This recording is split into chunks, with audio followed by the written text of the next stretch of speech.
한국인에게 배움은 무엇을 의미하는 것일까요? 못 배운 게 한이 돼 20, 30년 전 속까지 내다 팔며 대학 등록금을 마련하던 그 시절. 지금은 그 시절 그 의미가 많이 퇴색했지만 아직도 우리 주변에는 어렵게 공부하는 사람들이 많습니다.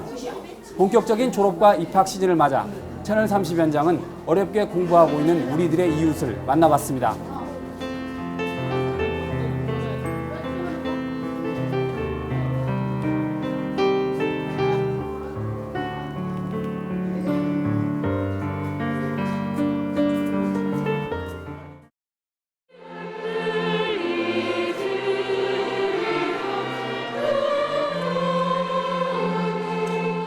지난 7일 전주 여자고등학교에서는 방송통신고등학교의 졸업식이 열렸습니다. 졸업식장을 찾은 학생들은 대부분 어려운 가정 형편 때문에 어린 나이에 학업을 포기하고 생활전선에 뛰어든 40이 넘는 가정주부들이었습니다. 눈물 젖은 빵을 먹어본 자만이 인생의 진미를 알 수 있다는 철학자 괴테의 말처럼 3년 동안의 여러분들은 시간의 소중함을 알았으며 남들이 편안히 쉬고 놀러 다닐 때 책을 보았고 학업에 대한 남다른 열정과 집념은 20, 30년의 세월을 훌쩍 뛰어넘은 현실 속에서 이날 환한 빛을 발했습니다.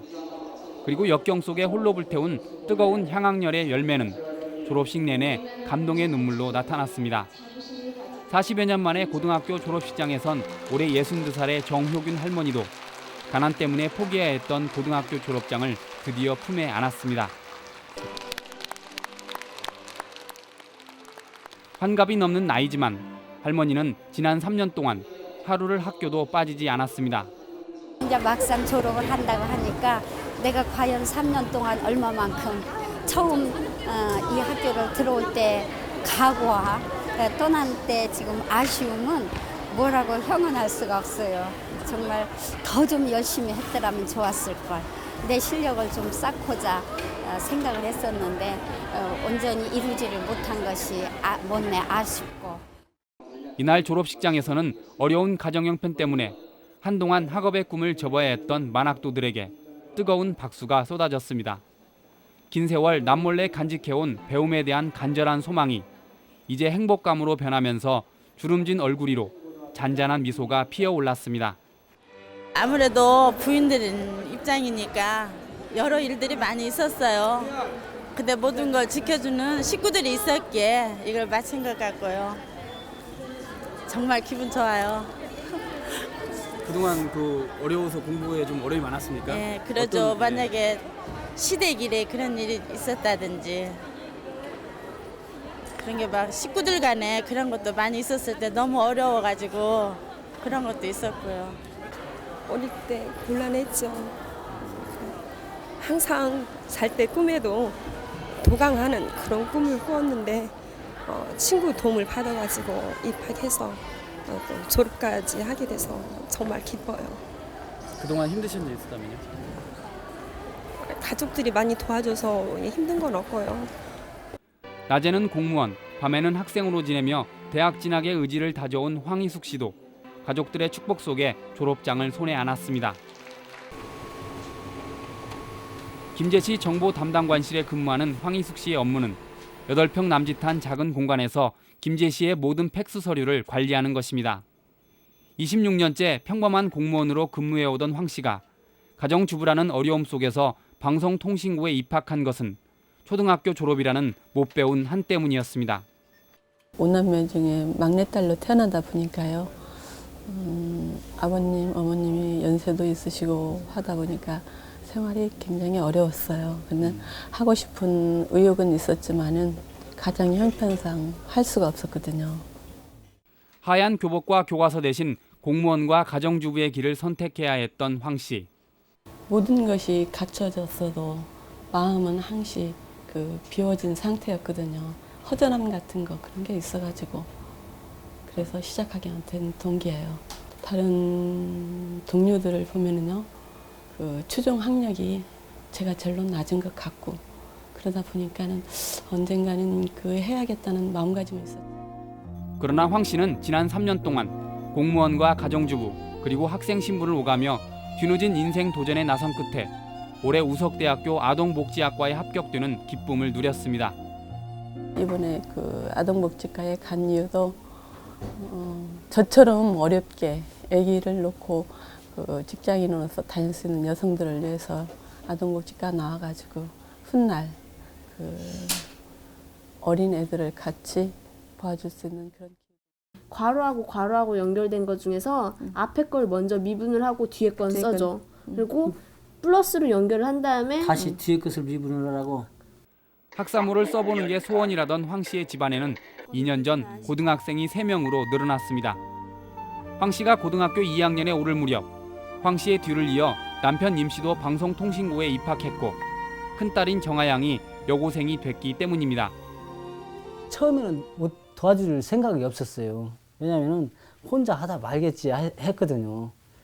왜냐면 너무 그 기간이 그렇고 바탕이 쉽게 하면 기초가 덜했기 때문에, 기초가 부족했기 때문에 하다가 그냥 말겠지 했어요. 그런데 저녁이면은 방송을 들으면서 꼭 그걸 하더라고요. 그래서 나는 이제 옆에 있으면서도 모른 척 했었어요. 일부러라도 하다가 말기를 바라고. 그랬었는데 그게 굉장히 진지하고 너무 열심히 하길래 하는 것은 도와줘야 되겠다. 10달 뒤 남편과 큰딸이 고등학교를 졸업하고 대학 입학 시험에 합격하게 되면 못 배운 게 한이라던 이 집안에 대학생만 3명으로 늘어나게 됩니다. 엄마요? 엄마 저보다 욕심이 더 많으세요. 근데 엄마가 열심히 하셨으니까 대학교 가는 것도 저도 이제 곧 있으면 대학교 가잖아요. 그러니까 선배니까 선배로서도 좋고 엄마로서도 좋으니까. 이제 부담은 되겠지만은 제가 직장에 같이 둘이 있다 보니까 좀 어려움은 있었어요. 같이 근무한다는 것도 그랬고. 그런데 학교 다니는 데는 어떻게든 다녀야죠. 저는 좋은 생각이라고 생각하고 같이 3명이 되면 더 좋죠. 방송통신고 부부 임종서 씨와 황희숙 씨. 한때는 배운 것 별로 없는 부부였지만 이제 두 사람의 가슴 속엔 배움의 열매가 가득합니다. 서로를 격려하며 대학 졸업의 꿈을 꾸고 있는 임 씨 부부는 졸업 후 사회사업을 꿈꾸고 있습니다. 올해 30살의 나이에 또다시 대학 캠퍼스를 찾은 윤종기 씨. 윤 씨는 오늘 대학 편입학 합격을 시작으로 또 다른 배움의 길을 개척하고 있습니다. 안녕하세요. 예, 안녕하세요. 예, 예. 이번에 편입학 본 학생인데요. 아, 그래요? 이름이 어떻게 돼요? 한의학과의 윤종기라는 학생입니다. 아, 그래요? 예. 윤종기 씨? 예. 예. 한의학과, 예, 들렸습니다. 아, 정말 기쁩니다. 시험을 치고 나서 시험이 좀 제 방향하고 다른 것 같아가지고 걱정을 많이 하고 잠도 잘 안 오고 또 경쟁률도 굉장히 높은 것 같고 쟁쟁한 사람들이 많이 온 것 같은데 운이 좋게 된 것 같아가지고 아주 즐겁습니다. 대학을 졸업한 뒤 3년간의 짧은 직장 생활. 하지만 곧이어 터진 IMF 한파는 회사의 구조조정과 명예퇴직으로 이어졌고 윤 씨는 심사숙고 끝에 짧은 사회 이력서를 마무리했습니다. 직장 힘든 거는 뭐 말하지 않아도 다 알고 있는 거잖아요. 특히 IMF 사태가 일어난 뒤부터는 굉장히 직장 생활하기가 힘들어지고 저는 좀 그 전부터 조금씩 생각을 해왔고 제 앞으로 20년 후의 모습을 생각해 봤을 때 아무래도 좀 늦었더라도 지금부터라도 제가 할 수 있는 일을 시작하는 게 좋겠다 싶어가지고 그렇게 결정을 했습니다. 하지만 넉넉지 않은 집안 형편에 또다시 대학생으로 되돌아간다는 것이 쉽지만은 않았습니다. 내가 보태줄 것도 없고 그래서 지가 버는 게 좀 있거든요. 그래갖고 네가 알아서 해라. 나는 이런 힘이 없다. 그랬더니 지가 알았다고 지가 알아서 한다고 그러더라고요. 처음에는 참 그 직장도 꽤나 좋다고 말들 하더라고요. 그러는데 저 혼자 결정을 내려갖고 직장을 그만두겠대요. 그러는데 진짜 캄캄하더라고요, 압이. 그래가지고 너 어떻게 하려고 그러냐는 게 지가 알아서 하겠다는데 뭐라고 말을 못 하겠더라고요. 윤 씨 부모는 시험을 앞두고 자식의 앞날이 걱정이 됐는지 며칠 동안 제대로 잠을 자지 못했습니다. 시험 보는 날짜가 돌아왔는데 참 지푸라기라도 잡고 싶은 심정이에요. 그래가지고 참 떡이라도 해놓고 빌어볼까 하고서는 참 옹강대 옆에 아들이 살거든요. 그래서 거기 쌀을 이제 빵고 가지고 갔는데 아 실컷 잤다고 떡을 하고 본 게는 12시 넘어서 했는가 봐요. 그래갖고 이제 그놈을 놓고는 밤새더라 기다린 거요. 날 새더라. 직장에 사표를 제출하고 나서 윤 씨는 곧바로 자신과의 고독한 싸움을 펼쳤습니다. 공부하면서 무엇보다 어려웠던 점은 직장 생활 때문에 3년이 넘게 책을 놓았던 탓에 한동안 집중력이 떨어진다는 사실이었습니다. 다행히 윤 씨가 공부하는 도서관에는 윤 씨와 비슷한 처지에 놓인 만학도들이 많아 윤 씨에게 적지 않은 위로가 됐습니다. 보통 때는 중고생들이나 대학생들이 많이 이용을 하는데 IMF 이후에는 이제 직장 다닐 때 나이신 분들이 많이 오셔가지고 그런 분들의 이용이 이제 많아진 것 같아요. 그런 분들이 오시면은 주로 이제 법학이나 경제학 주로 이제 그 수험서 있잖아요. 그런 걸 많이 대출해 가요. 그러나 공부를 하면서도 미래에 대한 불안은 쉽게 떨쳐지지 않았습니다. 나이가 많다 보니 마땅히 취직할 곳도 없었고 또 이미 직장에 사표를 냈던 터라 주위의 시선도 의식하지 않을 수 없었습니다. 그래서 시험 날짜가 다가올수록 자신도 모르게 부담감이 더해갔고 윤 씨는 편입시험에 떨어질 것에 대비해 공무원 시험 안내서를 펼쳐보기도 했습니다. 시험 치기 한 2주 전부터는 좀 걱정이 많이 되고 만약 안 되면은 어떻게 해야 될까 생각을 하면서 혹시 안 되면은 내가 할 수 있는 게 있지 않을까 싶어가지고 한번 서점에 가서 한번 가져왔습니다. 늦었다고 생각될 때가 오히려 가장 빠를 수도 있다는 것이 윤 씨가 뒤늦게 한의학에 뛰어든 계기였습니다. 윤 씨는 자신의 재도전에 대해 평생교육의 차원에서 이해해달라고 말했습니다. 자신의 나이에도 아랑곳 없이 새롭게 배움에 도전하는 사람들. 조금은 놀랄만한 이들의 향학열은 그러나 우리의 교육사를 되돌아보면 그리 놀랄만한 일도 아닙니다. 우유죽에 옥수수빵을 급식받아 먹고 있는 것보다는 없는 것이 더 많았던 시절. 그러나 우리의 부모들은 못 배운 게 한이 되어 자식 교육만큼은 남에게 뒤지길 싫어했습니다. 그래서 한 동네에 대학생 한 명만 나와도 동네 전체의 자랑이던 그 시절. 우리의 부모들은 새 학기만 되면 소를 내다 팔아 등록금을 마련했던 적이 있습니다. 저희 집도 마찬가지로 큰 암소 한 마리를 팔아서 제가 등록금을 갖다 줄 때에 옛날에 오리가방 학생들 가방이 오리가방을 대학생들이 들고 다녔는데 글로 빡빡하게 하나를 갖다 줬습니다. 그렇게 어려웠었어요. 오늘은 귀여운 2세 국민들이 밤잠도 못 자고 기다리던 개학날입니다. 새로 입학된 아동들은 부형의 손에 이끌려서 한 반씩 국민들의 뜨거운 교육열 덕택에 초등교육은 정부 수립 후 한층 활기를 띠었습니다. 그 결과 1950년 6월 1일부터 초등학교의 의무 교육이 실시됐고 정부 수립 이후에도 매년 국가 예산의 40%가 교육 예산에 할당됐습니다.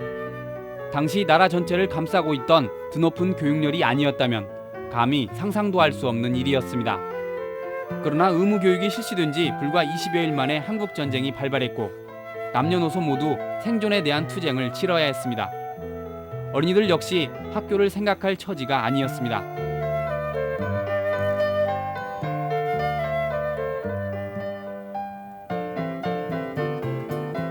하지만 전쟁도 교육에 대한 우리의 뜨거운 열기는 꺾지 못했습니다. 전쟁 와중에서도 어린이들은 피난학교에 다닐 수 있었고 천막이건 다리 아래서건 장소를 가리지 않고 교육이 이루어졌습니다. 장날이면은 참 어머니가 또는 아버지가 달걀 같은 걸 모아서 팔아가지고 백루지라고 합니다. 요새 말하면 그 시험지죠, 갱지 그걸 전지를 사와요. 그 한 장 사오면 이렇게 말아가지고 가지고 오면은 그놈을 이렇게 접어요. 딱 접으면 32매가 나와요. 종인가요? 그놈을 바늘을 이렇게 꾸며가지고 칼로 이렇게 잘라서 노트를 쓰고 그랬어요. 정부에서는 해마다 늘어나는 취약 아동들을 위해서 온갖 힘을 기울이고 있는데 금년에 60년대 들어서는 곳곳에서 교실 신축이 이루어졌고 그 결과 우리의 교육은 해가 바뀔수록 눈에 띄게 발전됐습니다. 우리의 뜨거운 교육열은 분명 빈주먹 하나로 시작한 나라 전체를 선진국 대열에 오르게 한 큰 원동력이었습니다. 하지만 자식들에 대한 뜨거운 교육열과는 달리 정작 부모들의 교육은 항상 뒷전으로 밀려났습니다. 당장 먹고 살기가 바쁘다 보니 평생 교육을 생각할 여력이 없었던 것입니다. 하지만 7, 80년대에 접어들면서 세월이 변했습니다. 그동안 자식 교육에 떠밀렸던 부모들의 교육이 점차 자리를 잡아갔고 이후 방송통신고와 평생교육의 개념이 전 국민에게 확산됐습니다. 배워가지고 무엇을 하겠느냐 하는 회의가 일 때도 있겠지만은 우리가 보기에 저도 지금 그 대학원 공부를 하고 있습니다만 늦었다고 해서 공부를 포기할 수 없는 사회가 된 것이고 평생 그 교육 배움의 사회, 평생 교육 사회가 앞으로 되어가기 때문에 시대에 맞는 그런 행위라고 그렇게 느끼고 있습니다. 우리나라에서 문민정부 이후에 추진하고 있는 교육 개혁도 두 줄기가 있는데 열린 교육 사회 그리고 평생 학습 사회 그게 두 줄기입니다. 둘 다 맥이 통하지만 평생 학습 사회라고 하는 것은 누구든 언제든 자기가 필요하다고 생각하면 교육을 받을 수 있게 길을 열어놓는 것 그게 교육 개혁의 핵심 사업이에요. 배움에 대한 한국인의 열망은 이제 5, 60대의 중장년층은 물론 몸이 성하지 않은 장애인들에게도 눈에 띄게 확산되고 있습니다. 불과 10여 년 전 같으면 사회로부터 외면당할 장애인 교육이 이제는 대학에서도 특례 입학을 활성화할 정도까지 많은 사람들의 공감을 얻어내고 있습니다.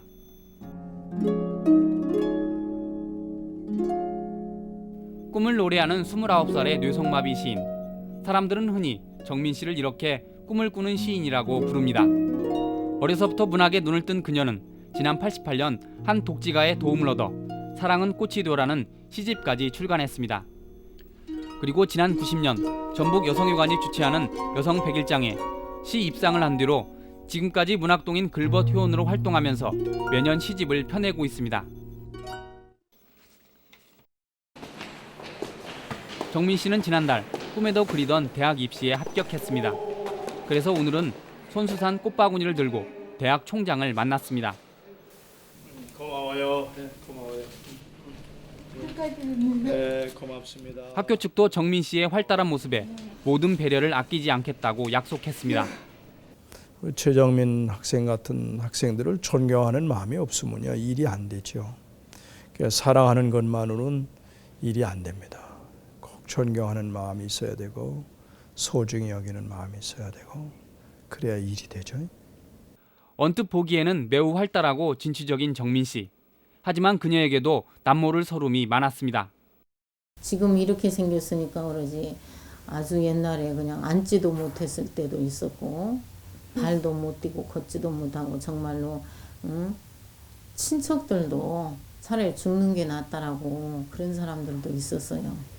그런 소리 들을 때 또 막 사람들이 이렇게 외모로 판단하잖아요. 태어난 지 얼마 안 돼 황달에 이은 뇌성마비로 팔다리가 마구 뒤틀리기 시작한 정민 씨는 지난 85년 초등학교 졸업을 끝으로 학교와 교실에서 발길을 돌려야 했습니다. 어려운 가정 형편 때문에 중학교를 다닐 수 없었기 때문입니다. 다행히 지난 93년 무료로 운영되는 재활학교가 전주에도 생겼고 정민 씨는 23살의 나이에 중학교에 입학한 뒤 이후 6년 동안 아무런 탈 없이 고등학교 과정까지 마쳤습니다. 저희 집에서는요 이제 나이가 너무 많아갖고 중학교 졸업할 때까지 힘들어갖고 고등학교도 가지 말라고 했어요. 왜냐면 괜히 저녁 들고 갈등하고 병 들고 한다고. 하지만 배움에 대한 열정은 정민 씨를 단순히 고등학생으로만 머물지 않게 했습니다.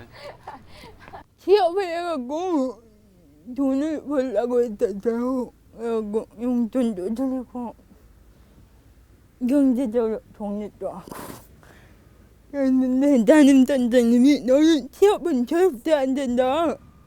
너는 하려면 대학을 가고 안 하려면 말을 하고 하더라고요. 그러나 가족들은 정민 씨가 대학에 합격했어도 그리 기뻐하지 않았습니다. 합격할지도 모른다라고 하는 생각은 했지만 합격한다라고 기정사실로 하고 있었던 건 아니었거든요. 놀랐고 놀람과 동시에 기쁨이 없었어요. 왜냐하면 당연히 기뻐하고 축하해줘야 하는데 우리 식구들은 전부 아무도 축하한다라고 말하지 못했어요. 다행히 공부를 하고 싶어도 돈이 없어 대학에 진학할 수 없다는 정민 씨의 딱한 소식이 전해지자 여기저기서 성금이 모아지기 시작했습니다. 그리고 정민 씨는 이제 꿈에도 그리던 시 공부를 대학에서 계속할 수 있게 됐습니다.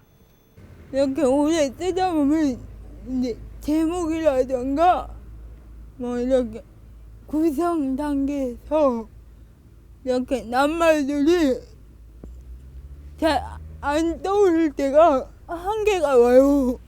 많이 배웠으면 좀 맞추기가 쉬운데 하고 싶은 얘기가 많은 것 같아요. 또 신앙인으로서 하나님에게나 아니면 주위 사람들에게 본인도 어렵지만 보다 따뜻한 마음을 전하려는 그런 마음을 항상 가지고 있었고요. 또 그런 것들이 아마 자연스럽게 시가 되지 않았나 이렇게 생각합니다. 이제 정민 씨는 더 이상 외롭지 않습니다. 세상을 향해 사랑과 믿음 그리고 평화의 메시지를 띄울 자신감이 생겼기 때문입니다.